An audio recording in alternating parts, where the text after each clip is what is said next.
rolling. And action. Okay, well, good afternoon, guys. Thanks for coming to the class. So what we're going over today is how to write an offer and then how to get it accepted, right? Now, I know you think, oh, geez, it's going to be boring, how to write an offer. I already know how to write an offer, but there's some things maybe you might be missing. So what I'm not going to do is read line by line what we're going to discuss, because that would be super boring and take forever, and I'm just not into that. So, but I am going to go over some things that I want you guys to be mindful of, and make sure you're including in your offer. We're going to go over some of the typical addendums that you're going to use, and then what are some strategies you can use to get your offer accepted.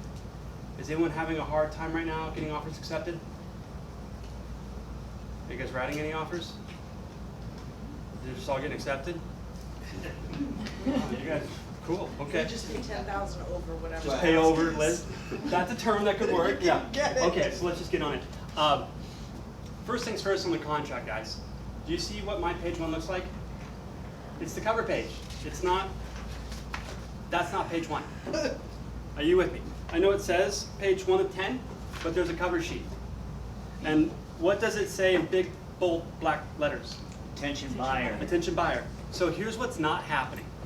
When we get an offer that's been accepted from you guys and you upload it, this is missing. So if you notice, there are 8 points here and there's boxes. What do you think you do with boxes in a contract? Check them or Check them. So what I'd like you to do when you're sending this to your client, check these boxes, and then in DocuSign, DigiSign, eSign, whatever you're using, make sure they initial the front of the page. And let me ask you, ladies and gentlemen, do you know what these 8 boxes are? It's a checklist to make sure you complete every part What's of that. on the checklist? I don't know. Read the CCNRs, get a home inspection. Right. Do your own due diligence. Read Due your diligence title program. commitments. Uh-huh. Read the entire contract. Read the entire contract before you sign it. Yep. How long you been licensed? 23 years. Yeah. So you guys see, like, when's the last time you read this cover page? Don't you want them to read it? Yep. Listen, what we're gonna go over, the first part of this, is like how to not make mistakes so you don't get sued. Now listen, even if you're found innocent in a lawsuit, it still costs money, it still takes time, and it's still a suck on your energy, yes? So even though you might get through it and a slap on the wrist or nothing at all, what did it cost you? Ladies and gentlemen, Arizona is one of the few states where we get to draft legal binding documents without a license to practice law. And here you are, practicing law, not even knowing what the hell your clients are signing. Please stop doing that. Read the damn thing. It takes you minutes, and it'll save you tens of thousands of dollars in lawsuits and give you just a peace of mind. If you have peace of mind, would you be more confident in what you're doing? Yeah. Ounce of prevention worth more than a pound of cure. Got it? Okay. So make sure that they are initialing this. You know what they've added to this recently? Warning, wire transfer fraud. Oh. If your client loses a couple $100,000, they will be looking at you or anybody for that matter for reimbursement. I mean, wouldn't you be? Right? So ladies and gentlemen, it forces you to have a conversation. Read the entire contract before you sign it. Review the spuds. Now you went over this in the buyer consultation, right? But I would rather see you have 5 pages of disclosures all signed by your client saying the same damn thing than not having one. You know what I mean? Like you're not able to have too much paperwork when it comes to litigation. Are you with me? All right. So it seems like a mere formality, but it's super important, ladies and gentlemen. Read this cover page so you know what the heck it says, and always, always have your client initial and or sign the front page. Got it? Cool. Any questions? All right. So it also goes over, read the inspection paragraph. If it's important to hire a qualified roof inspector, mold inspector, pest inspector, HVAC inspector, and pool inspector. Confirm your ability to obtain insurance and insurability of the property. How many of you remind your client during their inspection period, go get a quote, make sure you can insure this property and it's not going to be a couple $1,000s? Because if it is, what might happen? You know what I mean? Like, let's say it's an average home, and insurance should be $750 a year for this house, right? They go get a quote, and the annual premium is $3,500. Do you think that might cause a problem with your transaction? Why? Ability to qualify. Ability to qualify, because what does that, you know, from 700 to 3,500 change? A whole lot. Raises your monthly payment. Debt to income ratio. I had this happen to me, ladies and gentlemen. So make sure you do that before they pay for a home inspection. How long does it take for them to get a quote? A couple minutes. Yeah. Do you have an insurance agent you can refer them to? I hope so, because they can refer you people. Yeah? Yeah, more importantly, is that insurance agent giving you business too? That's what I'm saying. Yeah, So yeah. if you want to get referrals, you got to give them, Right. right? Give first. So as soon as you get accepted contract, hey, by the way, who do you use for insurance? Oh, nobody, I don't have an agent, I just go through Geico.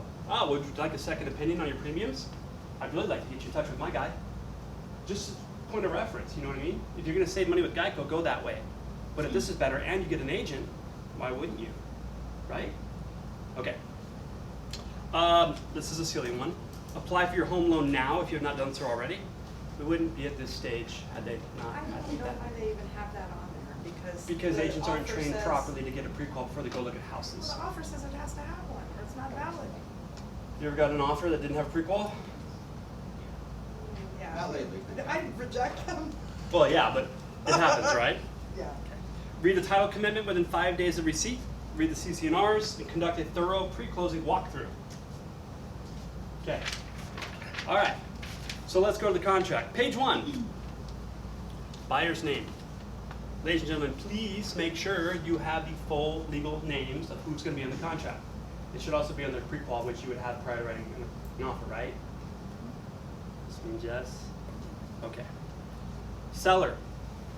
It's really easy to check the box. It says as identified in section 9C. So whoever signs for the contract, don't do that. I find it's very lazy. Go to the tax records and pop it out, copy and paste. You could also, because in the last 2 classes, what did we discuss you were doing with the listing agent? Calling them. Calling them to build a relationship. So you can just say, hey, by the way, I'm writing this offer and I noticed so-and-so is on the tax records. Is that accurate? It's a dumb little question. They're gonna be like, yeah. It's an excuse to have a conversation. That's really how I look at it. Like the more times we talk and I'm pleasant, the more you're gonna wanna work with me. Yeah? Do you think that might come in handy when it comes time for Benzer or appraisal issues or anything else that might arise? Totally, right? Okay, so the other thing is when you're reading the listing plano, if it says something in there like, you know, there's a power of attorney or a trustee or a beneficiary, something of that nature, before you go to write an offer, have a conversation with that listing agent if there's not full out disclosure or information in the MLS or doc tab. Follow me? You want to make sure the right person's signing this. Especially right now, this is why this is so important. I know it seems trivial and kind of dumb that we're having this conversation, but pay attention because right now, when you submit an offer and you're one of 8, do you want to get a counter? Hopefully not. Well, No, you want to accept it. accept it, yeah. Because what happens if they're like, oh my gosh, you're the best offer out of all 8, here's a counter to clean up the seller's name. Now, what could happen from the time they send you that counter to the time you get it signed and returned? They You can get another, rescind it. get another Get offer. another offer, they can rescind it.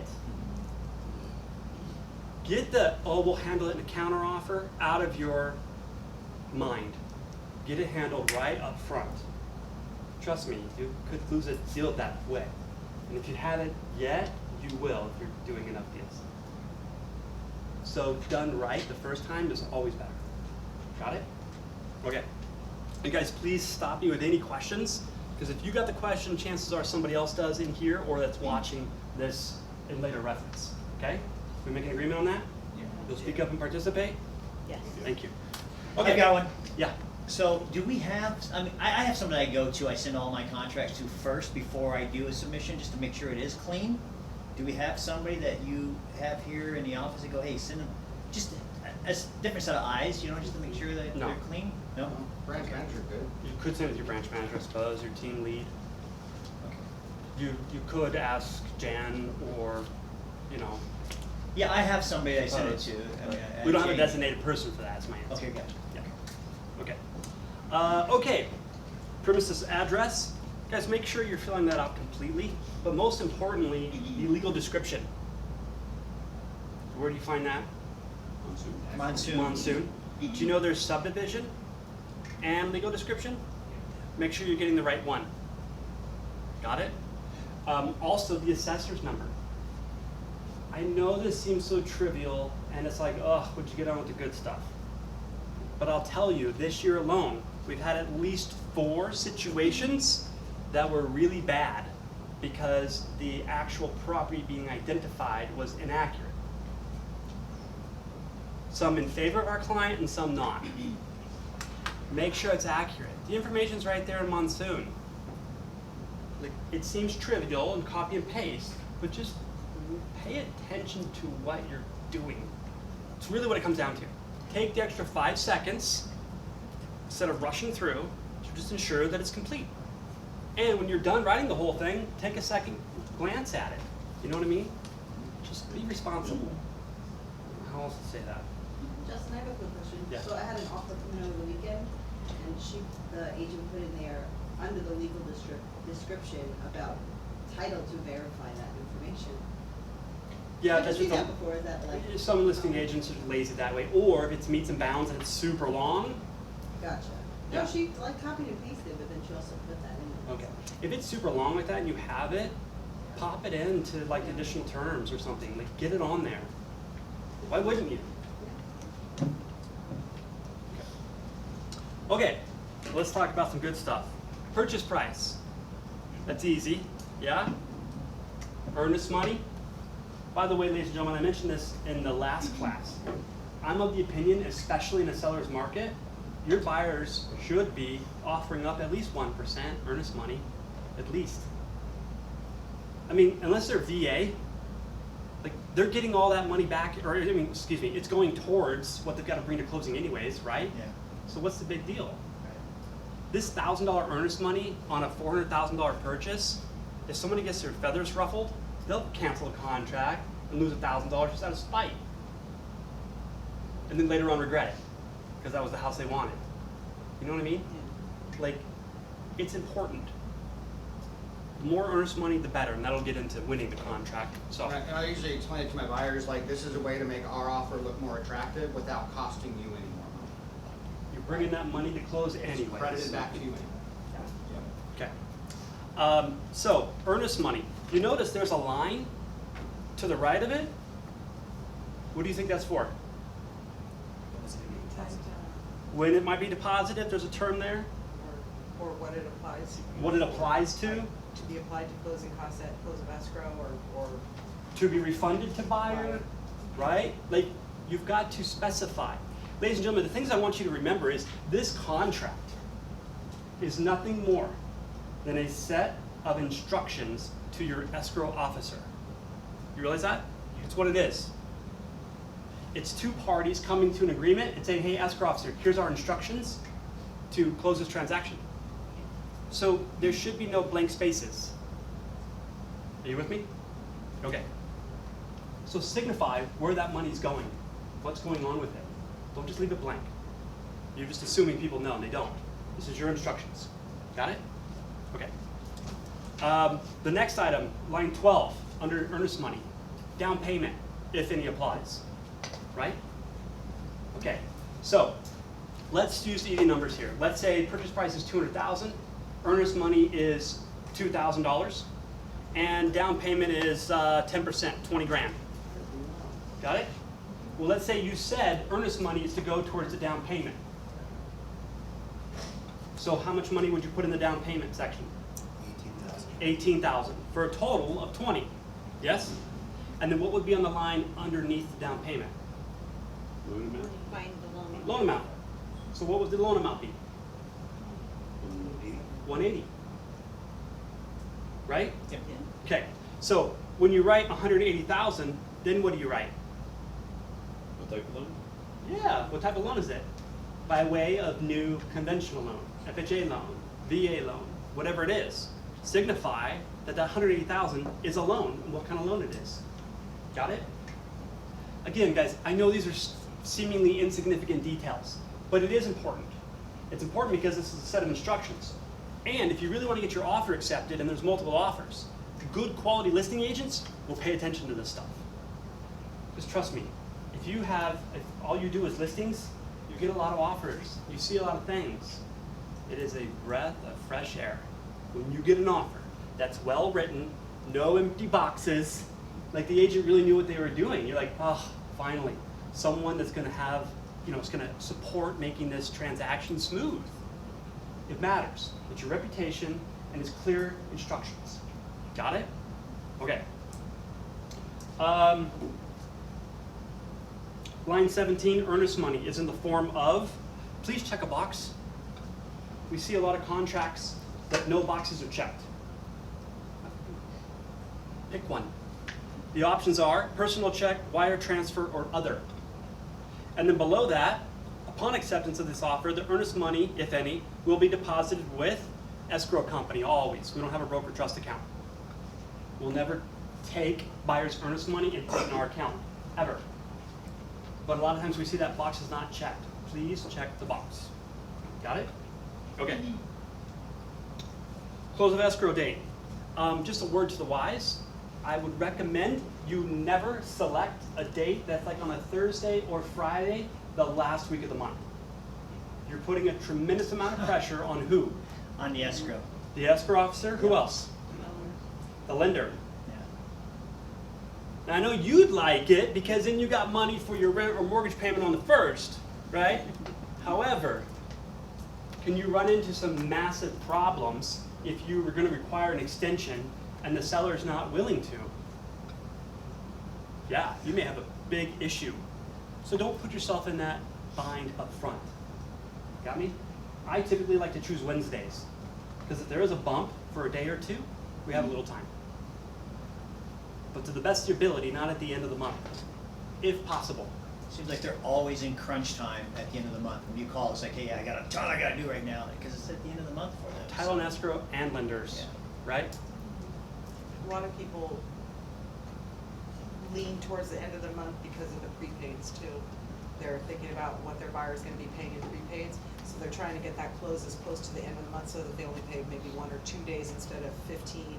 And so that's another reason that people push them that way. Yeah. It's So not that huge of a difference, but. No. it's not. You're talking dollars usually. Right, but Yeah. to some people, every little penny is. Yeah. Okay. So again, if that's a need because of the situation, fine. Otherwise, it's like Tuesday, please. Exactly. Yeah. Also, the first few days of the month, a lender, there was an issue, but that fell through anyways, but, and she said, try not to make it like the first couple days of the month because I can't get the docs ready ahead of time, and I can't do it on the first day, like it just, Wow. it's too, Too much for them, huh?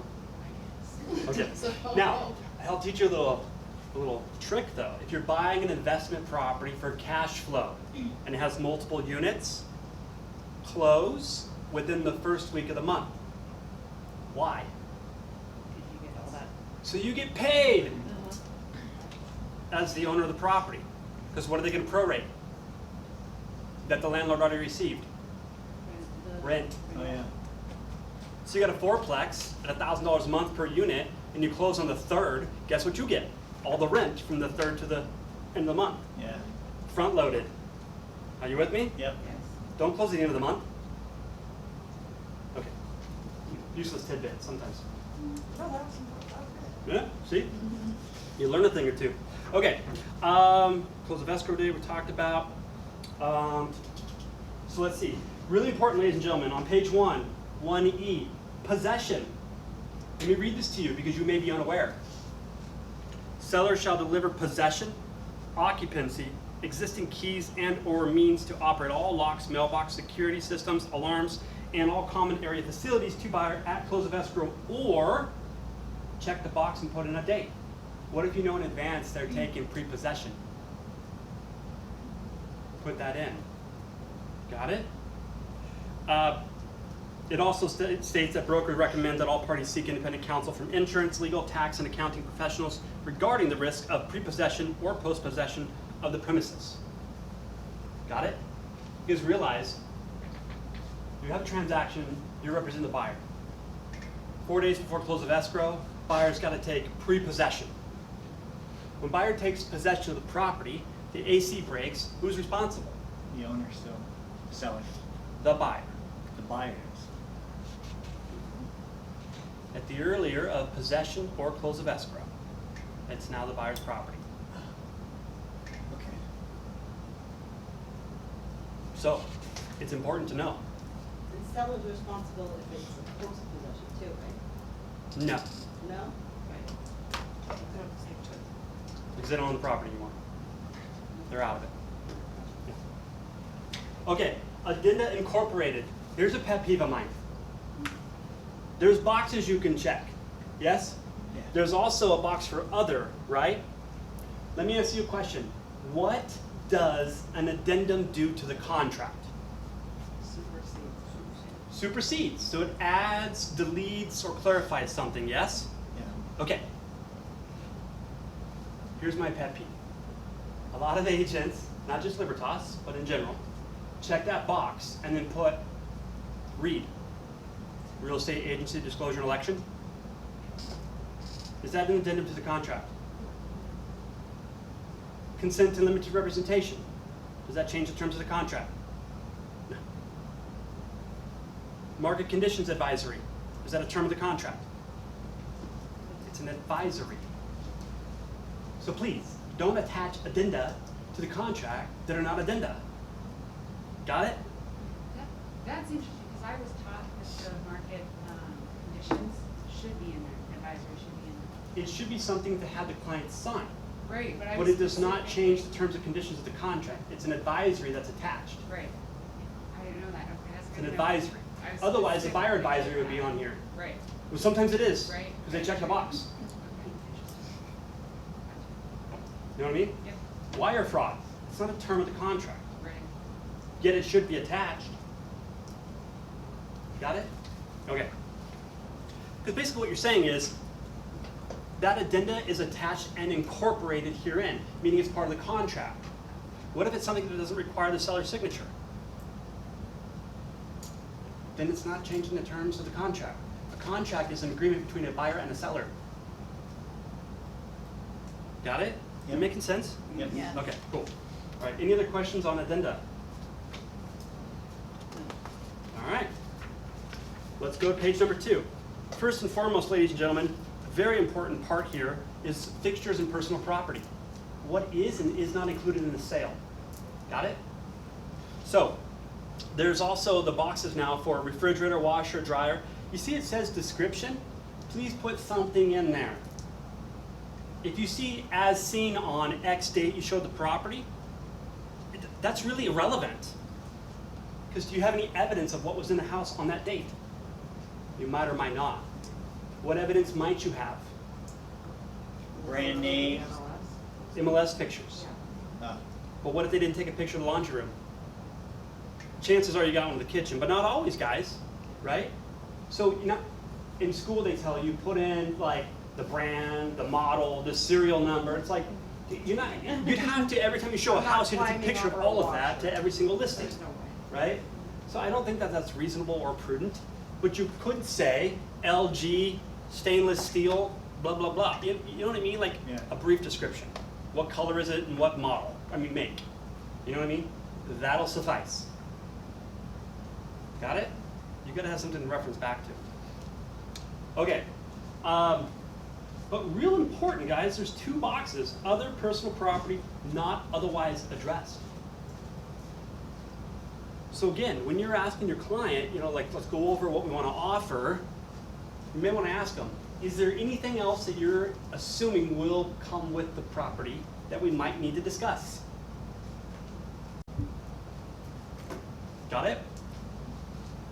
So what's a common one for clients to ask? Does that stay or not? Refrigerator. Sometimes I get washer and dryer. I've had the stove before, built-in microwave. Does that come? Yeah.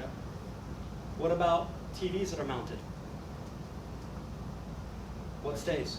The TV mounts, the The mount mount contract, stays. yeah, it's just weird, It is, because what do Very you do with that weird. mount if you have a different TV? very strange, yeah. Okay, There are even like, I've been asked about even fire pits that are outside that aren't, Right? like, Yeah. built in, they're just out there, yeah, Or water feature that's just plugged into the wall. yeah. Even decorative pots Yeah. in the front patio. I had someone that wanted their pool art, they had that, like that metal art, and they had it on the walls, the back wall, Mhm. along the pool, and they were hung like pictures, but my client wanted them, so we wrote them in. and Yeah, you gave gotta it write to the her. contract. And I usually, if there's a shed, I'll verify that they are planning on leaving the shed, not taking the shed. Yeah. If your client asks you, does that stay? And you don't know, and you're not able to verify with the listing agent, write it in there. Even if you do verify with the agent, oh yeah, that's gonna stay. That was a verbal communication that's not in writing. Put it in the contract. This is the only thing that exists and will prevail. What's in writing? Got it? And I had a desk that was included, because it was attached, like partially to the wall, Okay. and the lender made us take it out. That's fine. Yeah. That's fine. But you got it in the get-go. Because you can Yeah. deal with how to get it back in there and all that later, right? Right, yeah. Now, it already says it in the contract, but underwriters aren't gonna read this contract. I would state in the additional terms, desk that conveys at no monetary value. Again, it already says that in bold, but underwriters don't read our contract. Line for line. Okay. Sometimes that alleviates them asking you to take it out of the contract. Okay. One thing I'll ask the sellers too is that are there any ceiling fans or chandeliers that you want to take to your next house? What I've usually done is just tell them, I'll say just put in the original, just replace it now, put in the original cheap one if you want to take it. That way there's no fuss or muss with the new buyers. They're not going to go, oh, you changed that chandelier out. You know, just tell them, go to Home Depot, buy a $30 one if you have to, whatever. Just switch it out now so there's no confusion. When they say, oh, you changed that chandelier, that's the Yeah. So if you don't do things like that, you'll be buying stuff. Yeah. Oh, yeah. Because you just forget things, you know? So, Yeah. Oh, and soft water systems. I had a leased soft water system one time. oh yeah, very rare, Leased. but it happens. It was a leased soft water system, and at the time, we didn't cover it. And this is when I first got into real estate, and I had assumed it was just part of the house. And we closed, and the seller called me and said, hey, Brian, the soft water company just called, and they want their soft water system back. And we'd already closed on the house. And I was like, you can't have it back. It's the new buyers now. Like, that is their water system. Like, you can't go on and take it. The house is closed. If that wasn't disclosed in the SPUDs, that that was a lease system, Yeah. and it wasn't disclosed in a counteroffer from the seller, like, Yeah. You have It a was problem. Oops. I learned a big lesson now. That was like, I'll never forget it. It's my first couple of years in. But yeah, I always ask, I say, is that water system owned? If I say, I'll say, is that owned? 9 times out of 10 it is. Those things are expensive, they're not Yeah. cheap. yeah. Okay, a few other things I want to go over in financing. Do you guys understand what a loan contingency is? Do you know how it works? Thank you. 1, 2, 3, 4, 5. There's 6 sentences. Go read it, please. It'll tell you how the loan contingency works and doesn't work. So that when you explain it to a client, you know. So that when a situation arises, you'll know. You know what I mean? Like, you're drafting a legally binding contract for a client you are representing, and you don't know what it says. Do you see an inherent problem? This means yes. Please read this. Please. Thank you. Okay. Your deductible is $5,000. I mean, we got a good E&O policy. There's a deductible waiver. Certain things are met, but I'm not going to tell you about that. I'm just going to assume it's $5,000. Okay. Unfulfilled loan contingency. Did you know that the buyer is to obtain loan approval no later than 3 days prior to the close of escrow date with no prior to funding conditions? So if it's 3 days before close of escrow, what else are you wanting to see from the loan officer? Disclosure, closing disclosure. Did the CD go out? Because that's a 3-day wait, right? So 3 days before close of escrow, I want to see 2 things. Closing disclosure, sent out to the buyer for signature, and are all conditions met? Do we have it clear to close? Because if not, you're probably not closing on time. So if you're the listing agent and you don't have those 2 things, what do you want to do? Get on the phone. get on the phone, find out what's what, and if they're not able to give you those two things, now what do? Cure notice. You must cure the buyer. Now, here's what you may or may not know. Just because you cure them does not mean, as a seller, you have to cancel the contract in 3 days. It just reserves the right. Because let's say you get down to close of escrow day, and the loan officer is like, oh, we need a 2-week extension. And your seller's like, no way. Guess what you have to do now? Give them a cure notice if you didn't before. So now you're not even able to cancel the contract for 3 more days. What if the seller wanted to cancel it immediately and put it back on the market? But you didn't see the cure notice because you didn't know. This is making sense. So what I want to communicate is not to scare you, but to just be informed that you know what the hell's going on. Your job is to represent your client. And if you don't know the terms and conditions of the agreement, that's a problem. Yes? Okay, so please read the damn thing. Just for clarification, for everyone, to clarify that when the cure notice is submitted, that is day one. Unlike the inspection period, which starts the day after the execution, correct? Make sure you're aware of that. See, Jan had told me the opposite. So it's the first day is. We got a cure notice, my buyer got a cure notice on a Friday, Jan said it started Saturday. Started Saturday, Yeah. like the inspection period does. Day after. Yeah, all time frames are going to start the next day. The next day. But let's take a look at that.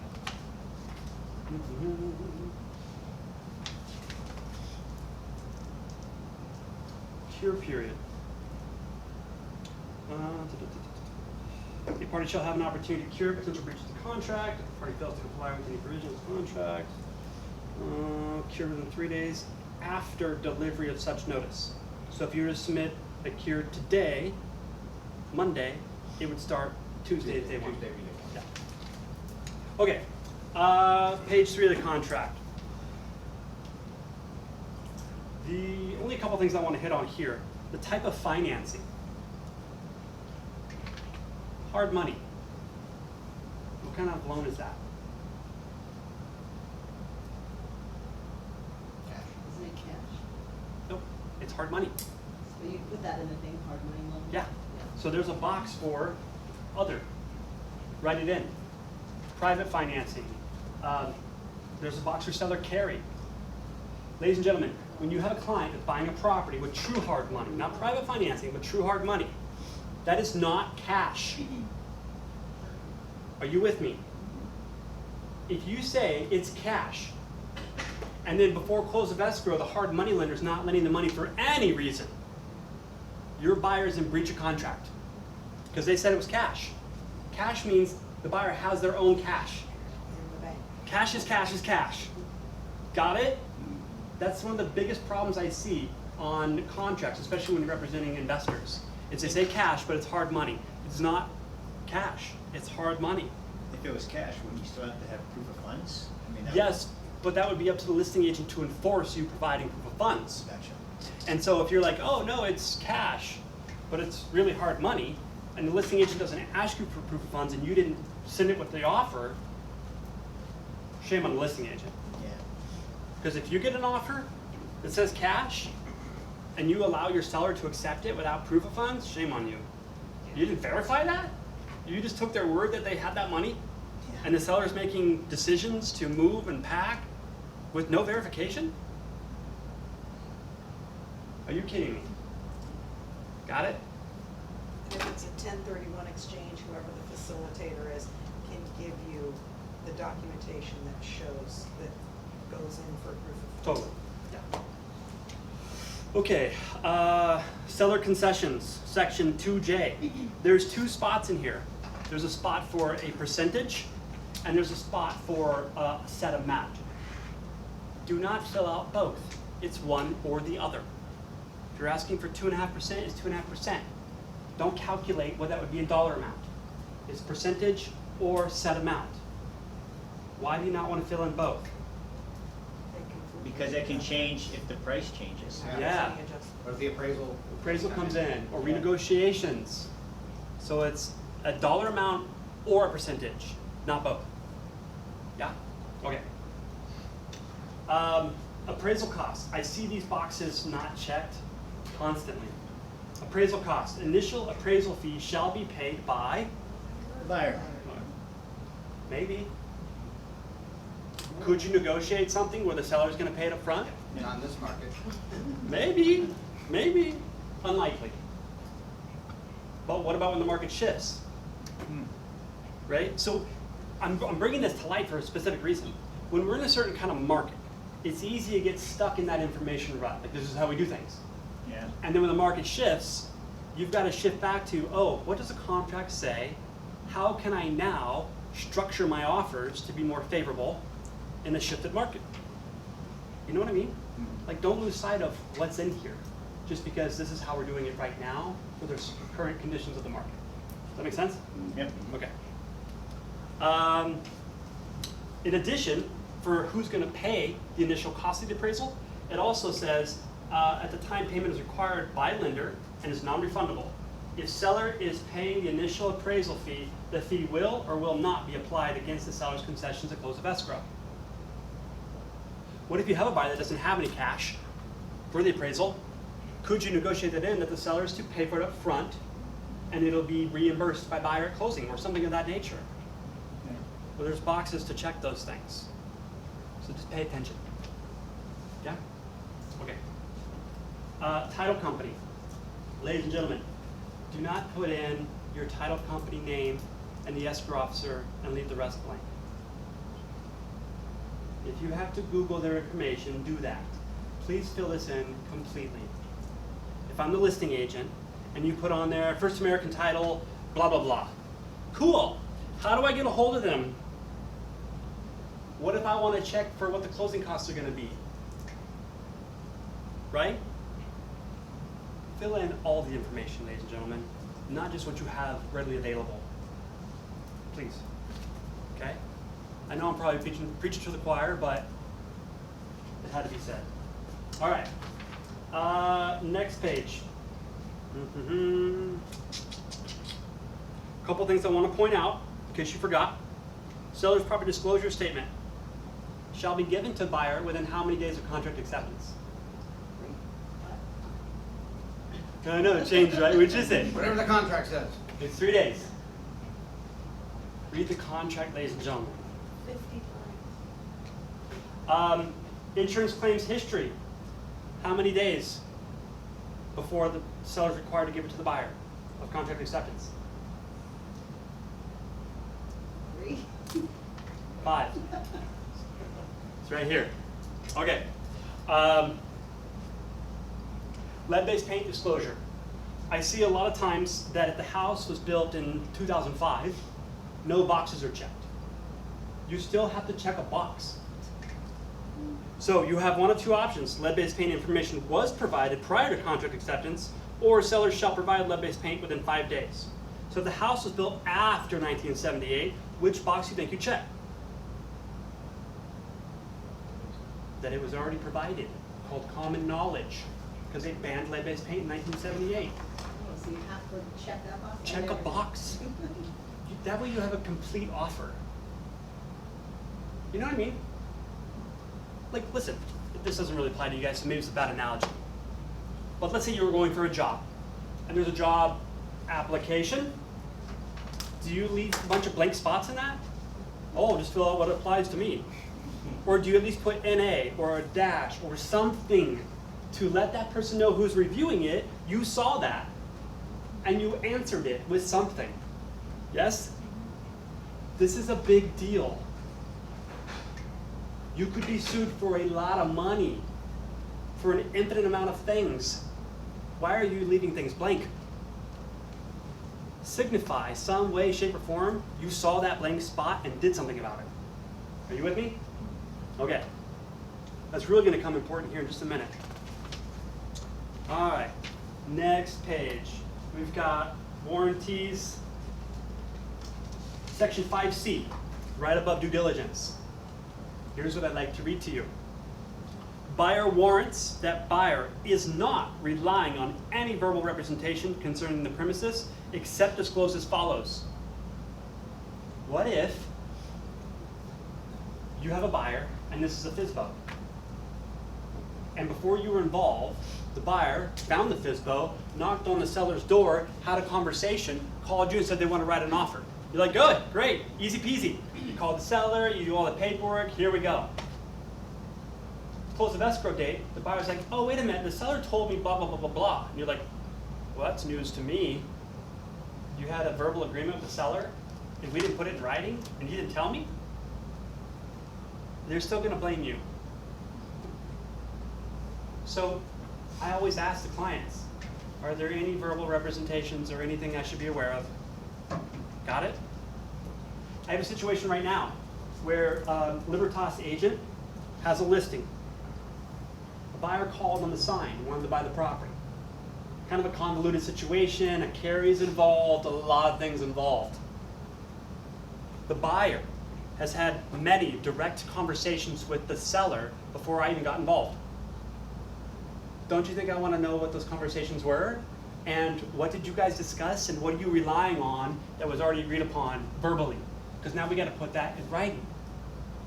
But ladies and gentlemen, do not operate on the pretense that you think that clearly my client would tell me those things. It's your job to ask them. Because it reminds them. You know what I mean? You're in a discussion and come to agreement with somebody and you just plain out forget?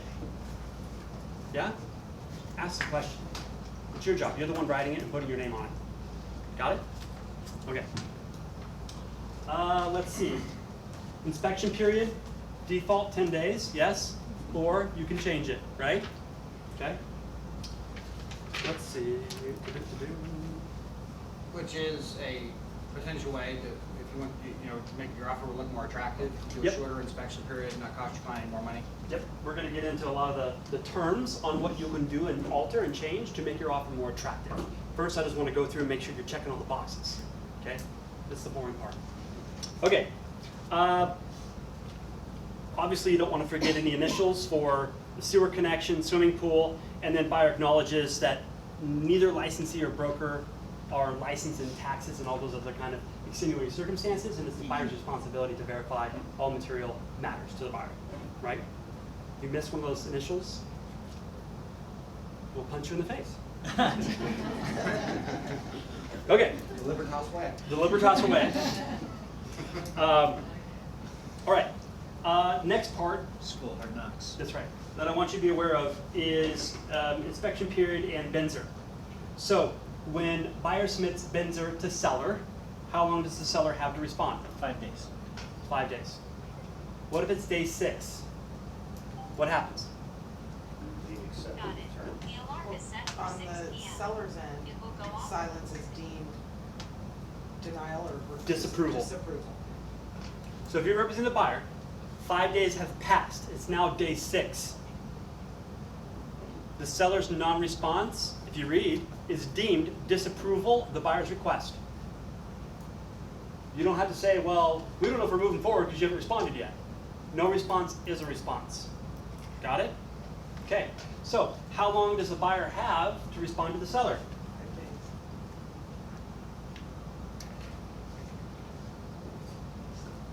3 days. 5 days. 5 days. When do you want, so let's say buyer asks for some items, seller comes back and says, out of the 5, we'll fix number 1, 2, and 3, but not 4 and 5. Buyer says, good, great, done. Now, when do you want to see evidence from the seller that those repairs have been completed? You know, invoices, pictures. 3 days before. 3 days before close of escrow. It says right here in the contract. Got it? You want those items so that you can do what? Do a final Pre-closing walkthrough. I know, it's rocket science. You guys, I know this seems so elementary, but trust me, even you doing deals can forget some of these small little things that you're not mindful of all the time. So it is important every once in a while to have kind of a revisit to remind yourself. On my last closing, working with the buyer, they couldn't get a window replaced in time, so we just got a copy of the receipt that was paid for. Was that all right? Yes, it is. So in regards to that, if you look in section 5 of the contract, warranties, right? Warranties that survive closing. So what it says in here is that seller warrants that seller has disclosed to buyer all material latent defects. Prior to close of escrow, seller warrants that payment in full will have been made for all labor, professional services, materials, machinery, fixtures, or tools furnished within the 150 days immediately preceding close of escrow in connection with the construction, alteration, or repair of any structure on or improvement to the premises. So what it's saying is, if the seller is going to fix item 1, 2, and 3, and they haven't been able to for any reason, so long as they provide a paid invoice, that work can be completed within 150 days of close of escrow. You might want to know that, because you might want to disclose it to your buyer. Hey, listen, I know we asked for this window and it's not done. And they're freaking out, they don't want to sign, they're not closing, they're upset. The seller has 150 days to get that handled, so long as they paid for it. You might want to let your buyer know that, to prevent any problems. Got it? Okay. Thank you. Good question.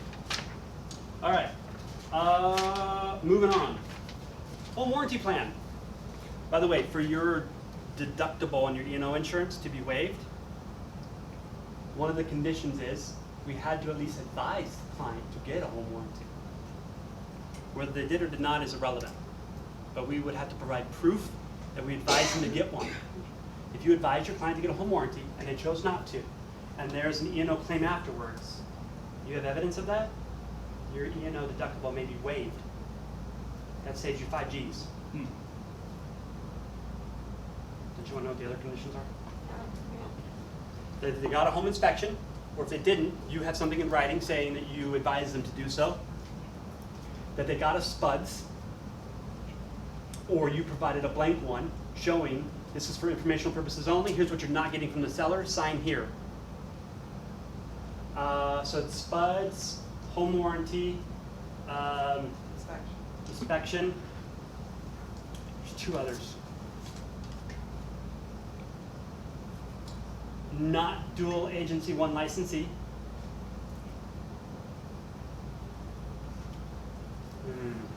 What is the other one? Shoot, maybe Lori knows. That's basically it. I mean, those are the big things, right? I'll find out unless you all know what it is. But it's basically just that. Make sure you got a complete situation. Because wouldn't all those things be true anyways? Besides the dual agency, 1 licensee? If the client refused to have an inspection, if they didn't want a home warranty, don't you want something in writing, even an email? Say, hey, per our conversation, this is what I advised you of, and you declined. Can you respond to my email and say, agreed, received, acknowledged, whatever? Yeah. Or even a separate little disclosure in writing. You could write it on a piece of paper, and they sign it. Are you with me? Okay. So home warranty. You guys notice they even added in here to be paid for by buyer, seller, or split. You know what I mean? That'll come into back into play when we talk about how to get your offer accepted. Walkthroughs. This is really important for you guys to take listings. Lately, I've been getting some pushback from buyers agents, the listing agents, on letting us in for not showings because we already have accepted contract, but to do a walkthrough where the buyer's got to measure some rooms. They've got to access the property. The seller has to give you access to the property. It says so right here in the contract. So again, guys, make sure you're reading this and know what your client's agreeing to. I had a situation that just closed. The seller has been a nightmare to schedule the inspection. We had to schedule it 3 times. Final walkthrough, twice, and the seller moved it again. And I just got to go to the agency like, listen, you guys are making this extremely difficult for us to get in the property, which we have a right to do. I do not appreciate this. You know what I mean? Like, then you can tell them, if you look at section 6L, the seller has got to give us access to the property. Stop it. So if you don't know the contract, you don't know your rights. Are you with me? Yeah, the seller refused to do a final walkthrough. They were just being a real big pain in the ass. Yeah, they were just going against the grain, Yeah. any chance they had. So it's like sometimes you got to throw the rule book at somebody. So you better know what the rules of the game are. You know what I mean? Okay. Let's see. Cure notice, we talked about that. Breach, another one. So what happens if your client wants to cancel the contract because the other person's doing something wrong and they want to sue the potentially breaching party? What advice do you give your client? Consult a lawyer. Consult a lawyer, first and foremost, because that we are not. What else? Cure. But let's say There's even also a after, possibility you're gonna lose your earnest money during the process. Are you willing to do so? so even after that, let's say a buyer's going to lose their earnest money, da da da da. One party wants to sue the other. What has to happen first?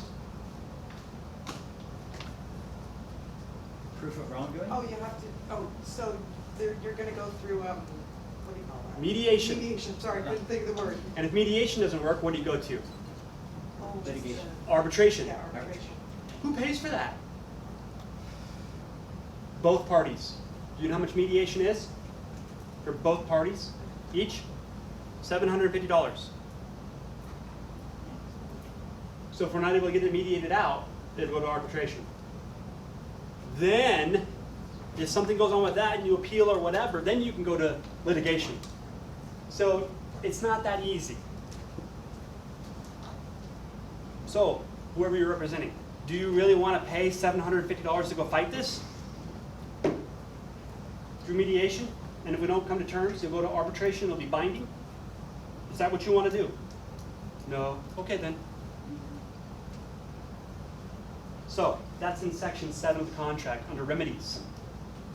Guys, the number one call I get from agents is, this is the situation, they want to sue, blah, blah, blah, blah, and I got to go back to section 7 and read the contract and tell your client to do the same. You're not suing anybody until you go through this process first. Why? Because you already agreed to this process in writing. Got it? Okay. Any questions? Good, because I'm not an attorney. Because I'm not an attorney, let me stress something for this beautiful big blank page. Don't write anything in there without the express permission and consent of at least your branch manager and or the broker. Got it? This is where you get to practice law. You're not an attorney. Don't act like one. Got it? You all say yes. Yes. Okay, because if you write some fancy, nice verbiage in here you haven't cleared through me or your branch manager, I will punch you in the face.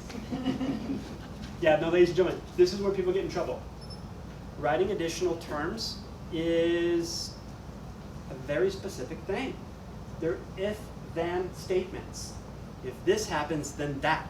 If that happens, then this. It's got to be clearly laid out. Just because it sounds good in your head doesn't mean that's what it means. A lot of people's verbiage in here is very ambiguous. It's very open-ended. It's very vague. And there's nothing stating that, okay, so this is your intent, but what if that happens? I don't know. Well, yeah, because it doesn't say in your verbiage. So please make sure you're getting a second set of eyes when it comes to additional terms. Now, sorry, Rick, 1 second. Sure. If you look, ladies and gentlemen, there's what's called an additional clause addendum. This additional clause addendum has additional clauses for some common type situations, such as backup contract. Property's under contract, your buyer loves it, you're writing a backup offer, right? Here's the deal. You want the seller to accept your offer, even though they're already under contract. Why? Make sure First you're right of locked in. refusal? You wanna make sure you're locked in. Yeah. Here's the deal. Not just be like, oh, I'll give you your backup. That means nothing. If I have my Unless you listing do under that. contract and it falls through, and I have offers that are in backup position but weren't accepted, I can put the house back on the market and see what else we get. And then people are like, oh, I thought we were in backup position. No, not unless you have an accepted contract from the seller. Now you're in formal backup position. They're not able to put the house back on the market. They already have a default offer to go with. So you want to use this and check that box and have the party sign. So you might want to know what it says. And I'm not going to bore everybody with reading it line for line. You, as a highly qualified professional individual who get paid a stupid amount of money for checking boxes, should know what it says. So go read it. So Are if you you with bring me? a backup offer, and during that process of waiting, your clients find another home, they actually wanna put an offer in and it gets accepted, are they still held in, like, that other offer? I'm not sure I understand your scenario. So you've got a house that has an offer, you've got an accepted backup offer with your client. Who am I? I'm the buyer's agent? Buyer's agent. Okay, got it. Now the buyer says, well, while we're going through it, we're checking out a couple more homes, and they go, I like this one, I wanna put an offer in on this one. So now they put an offer in that gets accepted. Yeah. But you have a backup that's gonna be there, because now that first one falls out, are you in obligation of that offer then at that time? If their first offer fell out and now you are in first position, Yeah. you're bound to the terms of the contract. Okay, If not, and you're waiting for that one to fall through, here's your remedies. okay. Yes, you can cancel that and rescind Okay. it. Makes sense. Um, How many and- how many backups is the seller legally able to execute? One, yeah. How many backups, if you represent the buyer, can they have in? Unlimited? However many they can actually purchase, should they all be accepted. So if they can only buy one house, and you got 3 backups in, you got a problem. That is unethical. Buyer doesn't have the ability to buy all 3. Got it? Okay. Okay. So what it says is that the backup offer, although being accepted, is contingent upon the cancellation.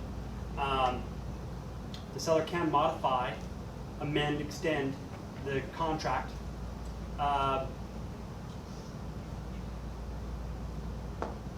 As soon as the seller gives the buyer written notice that their initial contract has been canceled and released, the buyer is obligated to deposit the earnest money and start timeframes. Okay. Signature of absent buyer, spouse, or co-buyer. So you got husband and wife. Husband flew down from out of state to look at a house. Wife's not here. Boom. That condition's got to apply. Got it? Okay. Corporate relocation approval. That doesn't happen a lot. Non-refundable earnest money. Whether you're the listing agent or not, if that term's going to come into play, use this verbiage. Don't write your own, because yours probably won't be as good as this that's approved by the attorneys of the Arizona Association of Realtors. Okay, genius? Don't be a hero. Use what's provided. Got it? What's the title of that document again? Additional clause. Additional clause addendum. I have a question. On the section that you were just talking about the absent spouse or non-borrowing, so can you use that for, so when you have a couple that are buying and the wife is a non-borrowing entity, she's not gonna be on the loan, even though If they're she's on the married? contract, she's got to sign the contract. Right. So if she's not present to sign at the time of Then submitting you it, use that. then you Okay, use this. That's what Yeah. I wanted to know. Yeah. Because I was told by the lender to always put in section 8, non-borrowing entity, that this buyer listed in section 1, where the buyers are listed, is a non-borrowing entity, to put that in the contract, but I guess you can use that. It could be, but you're talking about 2 different things. Right. One is You're talking whether about or not one's a they're- borrower on the loan and one's versus whether a party to there's the contract. Those are not the same. Okay. Yeah. Waiver of appraisal. Why you would do that, but just in case, here's the terms. Use these. Worst case scenario, copy and paste into the additional terms of the contract. Because you don't want to waste 2 pieces of paper, which you don't print out and have them sign anyways. Like, use this standard verbiage so that you don't get into trouble. Got it? Yes. I still want to ask that question on the additional terms. Yeah. I've been accustomed to using where the concessions will apply to, because if there's still money that's left over, it can be applied to here, here, here, and here. Now, I understand that you no longer have to do that. That's the lender's discretion on how they have the autonomy to move that money, however that total amount would be in concessions. But I still haven't taken it out. Is that something that you should still keep in that additional piece there? Just I like to have in there that any and all concessions from the seller to the buyer Mhm. may be used for any settlement cost, Okay, not closing costs, settlement costs. okay. Because there's a difference between settlement costs and closing costs. Closing costs are the costs associated with closing, like the loan, things of Yeah. that nature. Settlement costs is anything that can be put on the settlement statement, Okay, which is anything. so that's something we could still put in that Sure. that piece, okay, Yeah. Just to retain your ability to use that money towards anything. yes. You know, like a year of prepaid HOA dues, or 2 years of a home warranty, or Yeah. anything. Your commission, that's a whole other conversation. If you have a buyer broker agreement that states your client's gonna pay 3%, and the listing is only offering you 2, don't you know that your fee is part of the buyer's settlement cost? Oh, Can you repeat what you said? No. Exactly you'll have to watch video. Okay, Just I'm the not gonna get statement. deep dive into specifics, but No, the just general what you're concept writing. is this. You're representing a buyer and you have a buyer broker that says 3%. I get all that, just what you're writing in the contract. Oh, she made your clause that you Yeah, use. just how you wanted it written. Not anything. For the money? Yeah, so any and all seller concessions to the buyer shall be applied to any and all settlement costs. It's really just that word, settlement, not closing. Don't say closing costs, settlement costs.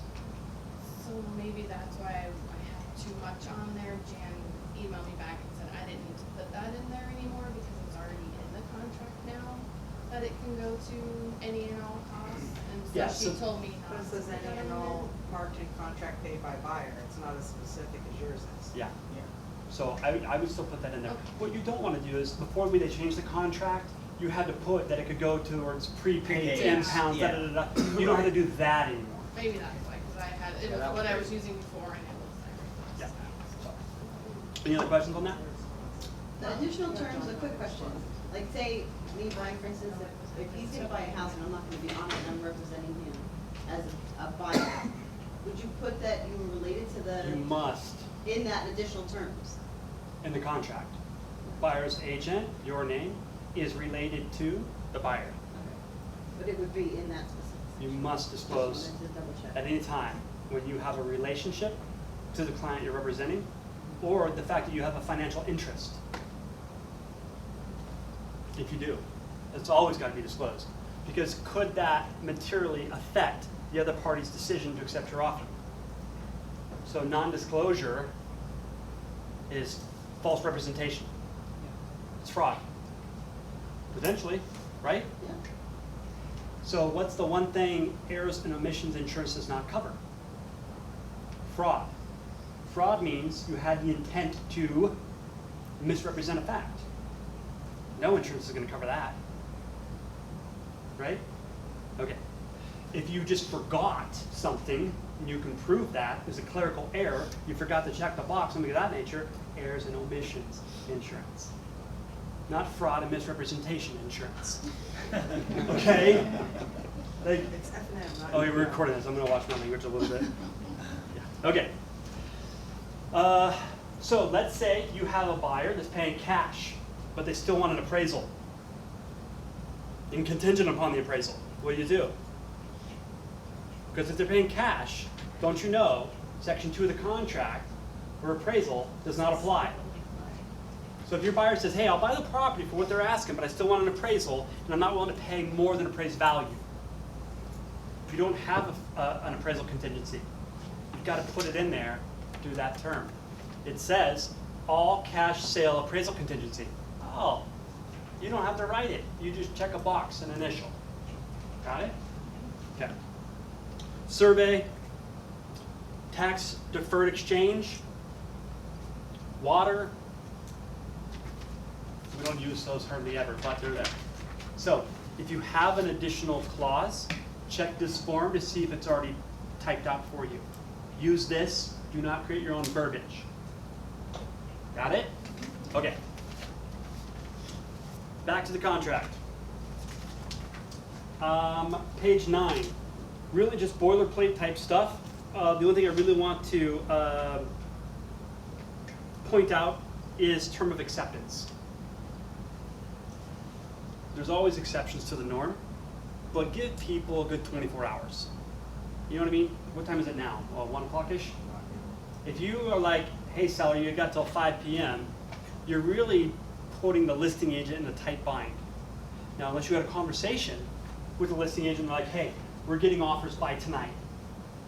You know the listing agent, you've done deals with them, they want to work with you, you're writing a solid offer, and the listing agent is willing to present your offer to the seller before those offers come in, fine. Change that time frame for acceptance. But that's because you had a conversation, right? But don't give too long, not 48 hours, not in this kind of market. Yeah. So just be mindful of that. Now, if you're getting an offer and the time frame you know you're not able to respond by and you're going to counter, you've got to counter that the time for seller acceptance is to be extended. Let's say you don't do that. The offer is expired, the seller accepts it and sends it back. Do you have a deal? Yeah. Is an addendum okay, or is it better to do the counter? The addendum's fine. Okay. But basically what I'm saying is, if the seller still accepted it and sent it back, their actions preclude that they are wanting to move forward. Got it?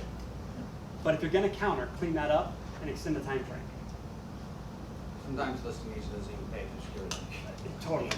Like, If it ever came down to court, the judge is going to look at intent of both parties. I usually put like the next day at 5 p.m. Sure. You know, give them enough time. Okay. Last page, signature page. Ladies and gentlemen, if you're writing an offer on a listing, fill in the listing agent's information. For the love of God, do this. Here's why. In order for the listing agent to put in their information, because you didn't, they probably have to print it out, handwrite it in, scan it again. If they got multiple offers, I'm not doing that. do you think that happens? You bet your ass it does. You better believe it. Oh, they're not allowed to do that? No, they're not. But do they? Transaction desk does it for you. Yes. And Zip Forms even had MLS Connect. Like there's a way to click a button, input the MLS number, and it'll import all that data for you. Let's say you don't have access to that, it's broken, it's not working, whatever. How do you get that agent's information to fill it in? MLS, ADRE, you can find it. Fill in their information, please. Everything's in the MLS listing except for the office address, and that you can go over to office/member and get it there. Yep. By the way, make sure you're checking the proper boxes on agency confirmation. The biggest mistake I see is when Libertas, through 2 licensees, is representing both parties. And they still check the box, oh, buyer's agent's representing buyer, seller's agent's representing, no. Who represents the client? The broker. Just, Oh, yeah. Libertas Real Estate represents both. You're a sub-agent. That's how it works, right? Yeah. Slide me. All right. Any questions on the contract? I know that was super boring, but uber important. All right, let's go over some of the common addendums real fast. So we went over the additional clause addendum. I want to go over with you HOA. Please, ladies and gentlemen, if you haven't read this, at least read page 1. Let me give you a little pop quiz. You don't answer. You don't answer. The rest of y'all. Who's responsible to pay for the HOA disclosure fee? Seller. Why? Arizona. It says it in the It's contract. required by law in the state of Arizona.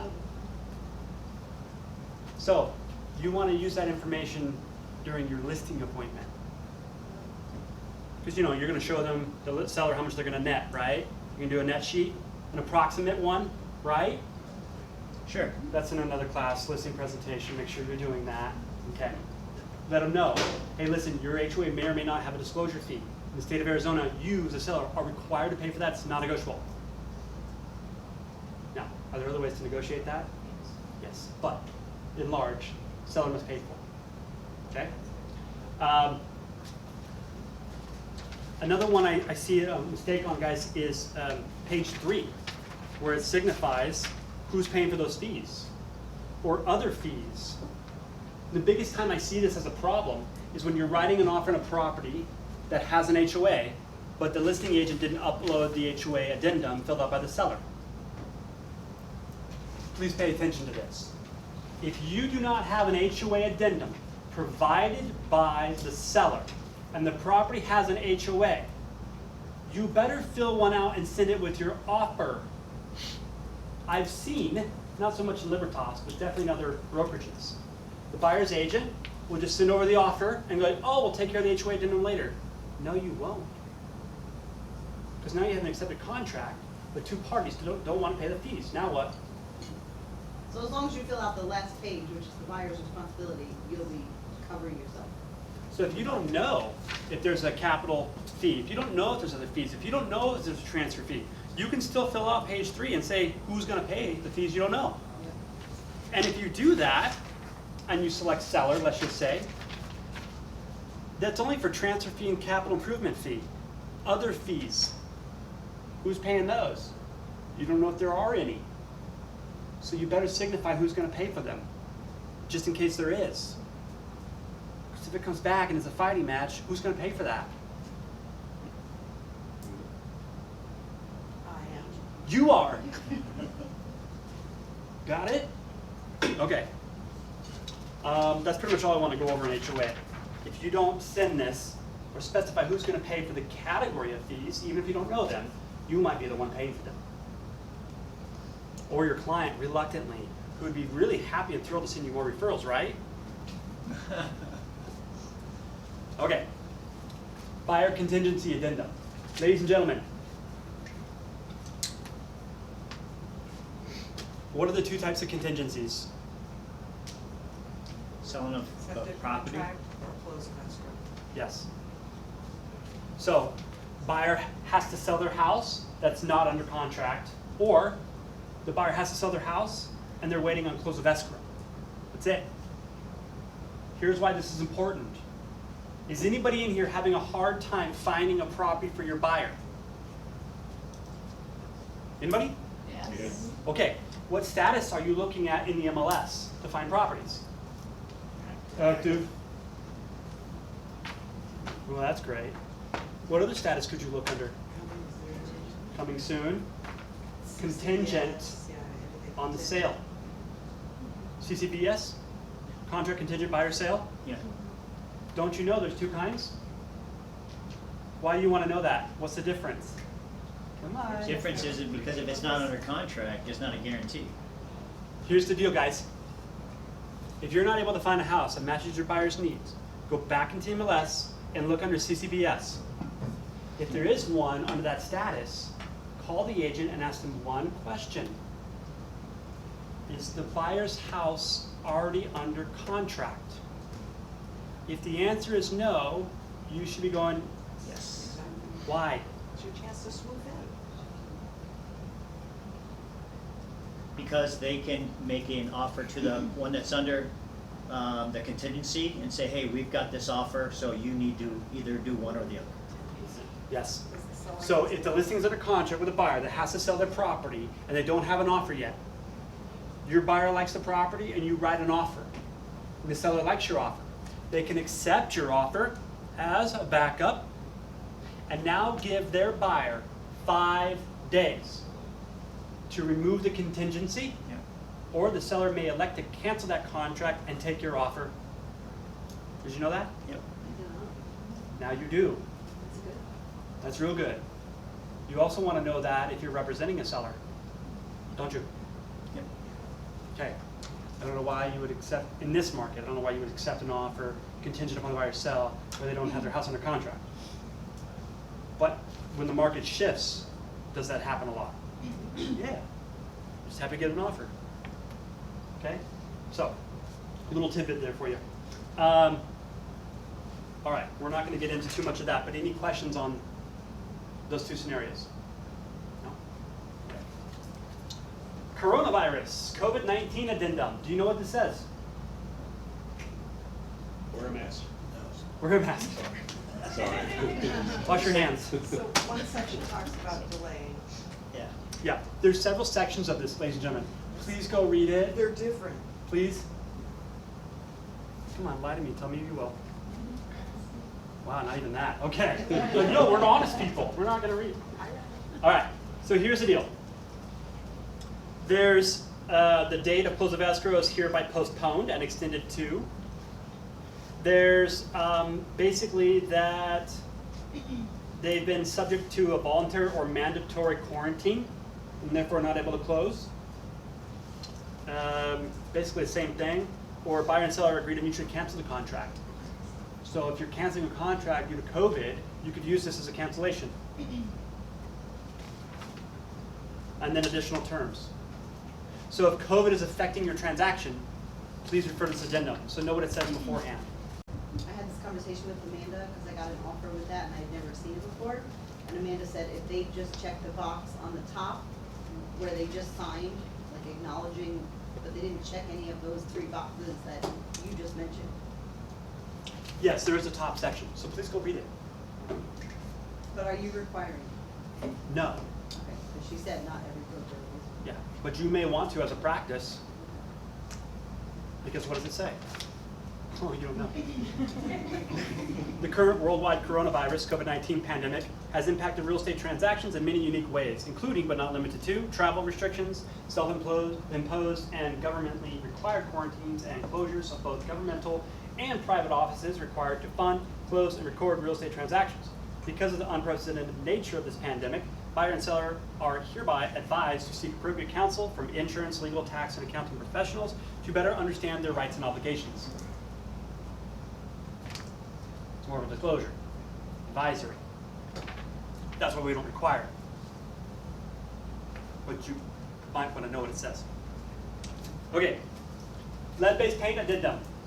Ladies and gentlemen, in the contract in the bottom for Addenda Incorporated, if it's built before 1978, this must be included, right? Yes. If this is not in the doc tab, what do? You put one in there. Throw it out. Have your buyer sign it. Your buyer doesn't sign this until the seller does. Oh. Seller initiates that. Seller initiates this. So you fill one out and the buyer signs it and the seller hasn't. You clearly don't know what this says. The buyer signs this saying they've understood the seller's disclosure. You have your buyer sign this and the seller hasn't disclosed anything. It's like, what? You don't know what the form says. I almost said something else. You got it? Well, and we sign it, so shouldn't we know what it says? You We're gonna initial sign and it. sign this. You might want to know what it says. So please go read it. Any questions on lead-based paint? Like, what does it say? Yes? No? Okay. This beautiful form. Adult community. We worked on this for years, ladies and gentlemen. Is that the we serve Years, one? yes. This is not a AAR, it's a we serve. Our board, your board, if you belong to we serve, drafted this. And after many workshops and revisions, it's done. Please use it. You might want to know what it says. It's called adult.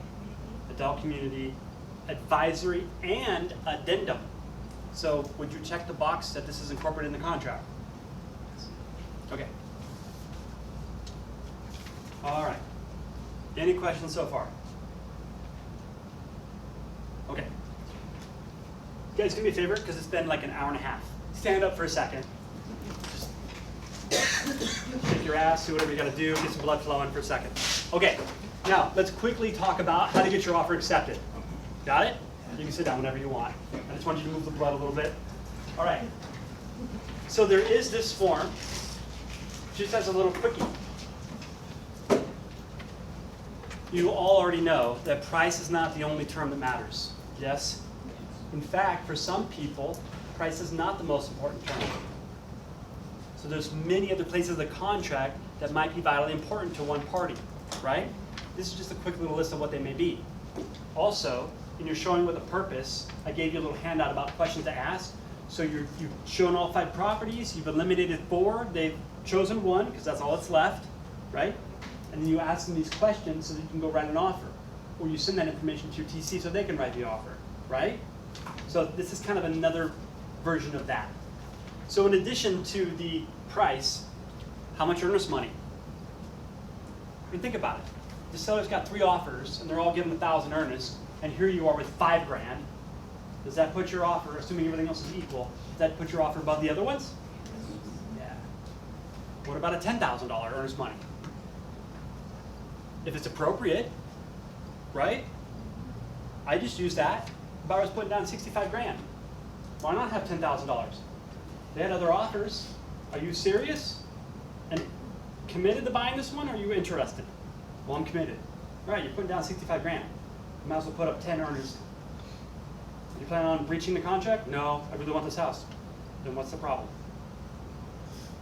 Got it? Bless you. Close of escrow date. Make sure you're communicating with who to know what items might be important to the seller. Seller's agent. Listing agent. Have that conversation before you start writing the offer. Can you tell me what the seller's looking for besides price? What's their situation?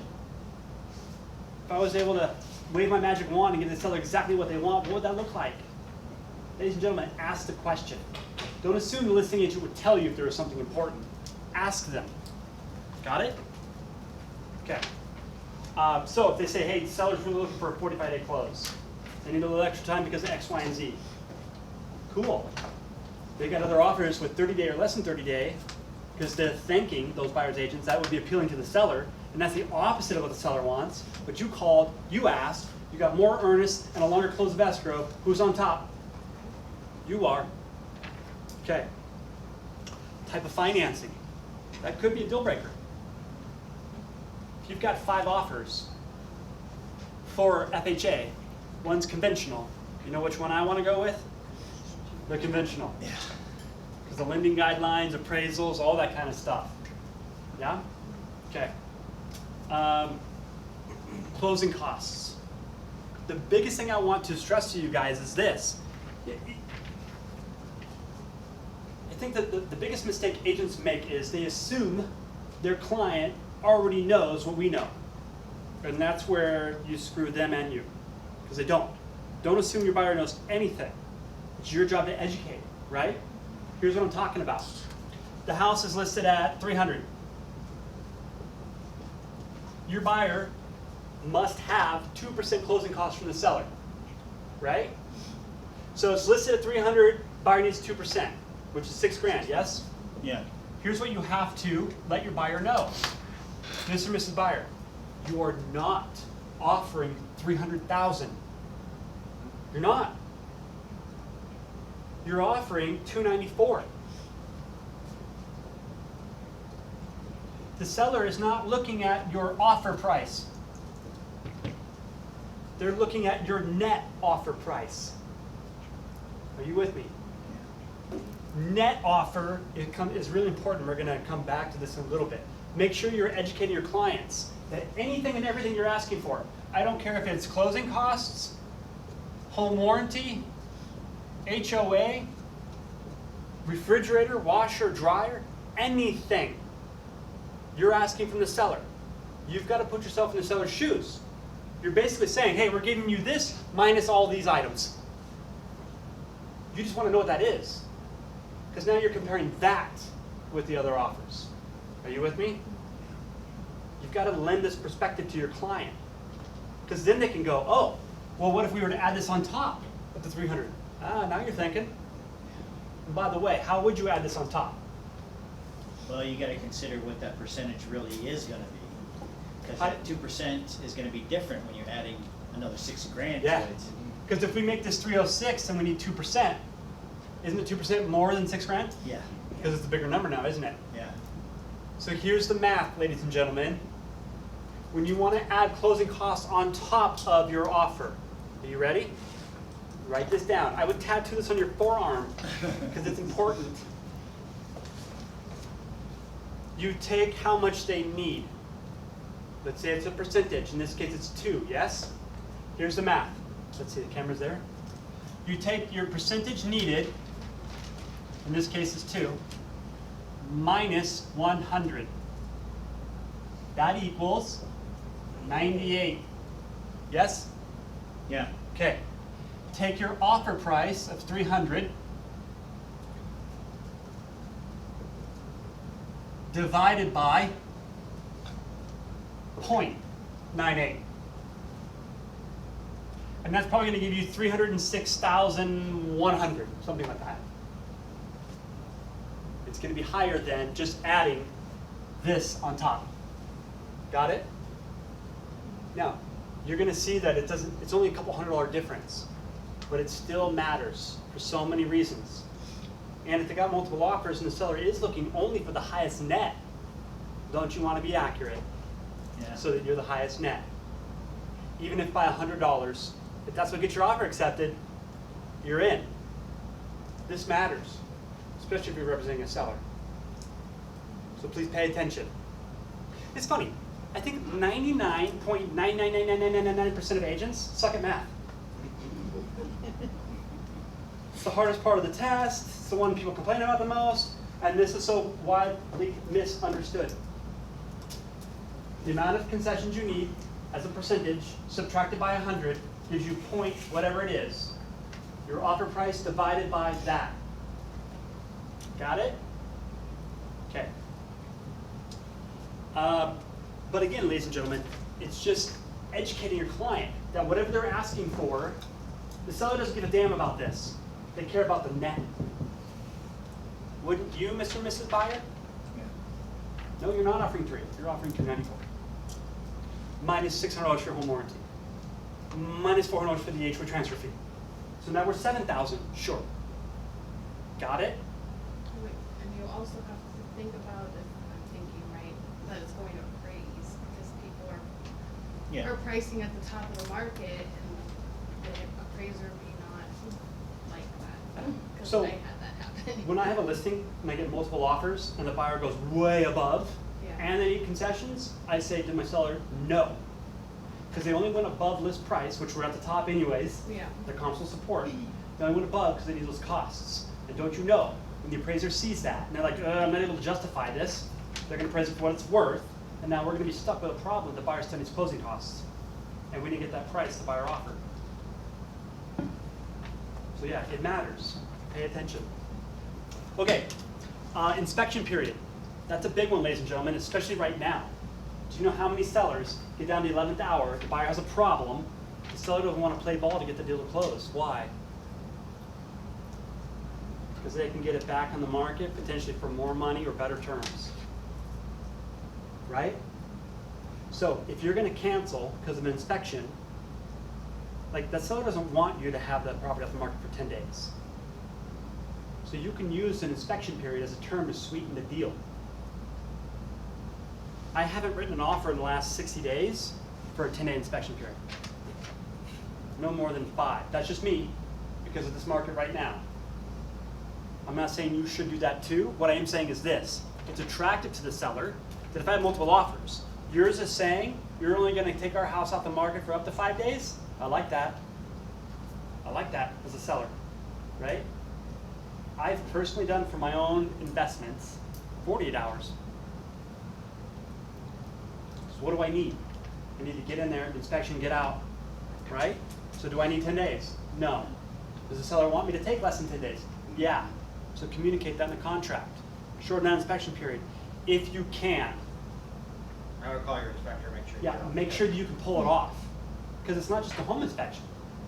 Let's say you said 5 days. Day 4, the home inspector comes in and is like, oof, you got a massive problem with that. You need to go get a professional for that. And you got 1 more day left. So be cautious, be smart. It's not always a good idea. Got it? Okay. Home warranty. Again, HOA fees, same thing. If you're asking the seller to pay for those, make sure your buyer's informed about this situation. Net offer. Got it? I'm not saying don't ask the seller to pay for these things. I'm saying make sure you and your buyer understand that you've got to subtract those from what you're actually offering. Here's why that's important. If you get this sheet, there's 2 additional clauses that have already been approved by me that you can use, because I wrote them. So here's number 1. In the event another offer is presented to the seller prior to acceptance of this offer, buyer agrees to increase their net offer to the net amount of the offer plus $1,000 with a total offer amount not to exceed $300,000 on the condition the seller provides buyer with a copy of the buyer signed offer from the other party. So what it says is, here's our offer. Let's say the list price is $300,000. Got it? As of right now, the seller doesn't have multiple offers, but my buyer wants to offer $290,000. And I'm like, oh damn, I don't want to do that. Escalation clause. Pop that baby in additional terms. Buyer is willing to beat any other net offer by $1,000. Oops, not 10. $1,000. Up to $300,000.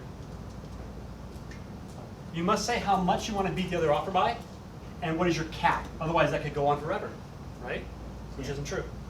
You're not able to go forever. So you must have those 2 bits of information. The other thing is this. What word did I keep emphasizing? That you, Net. yeah, and also that you must be able to see that there is another offer. Because he could just make it up then, right? Hey, I just got an offer. Totally. So that's what we said. You got to give us proof, right? Yeah. But net offer.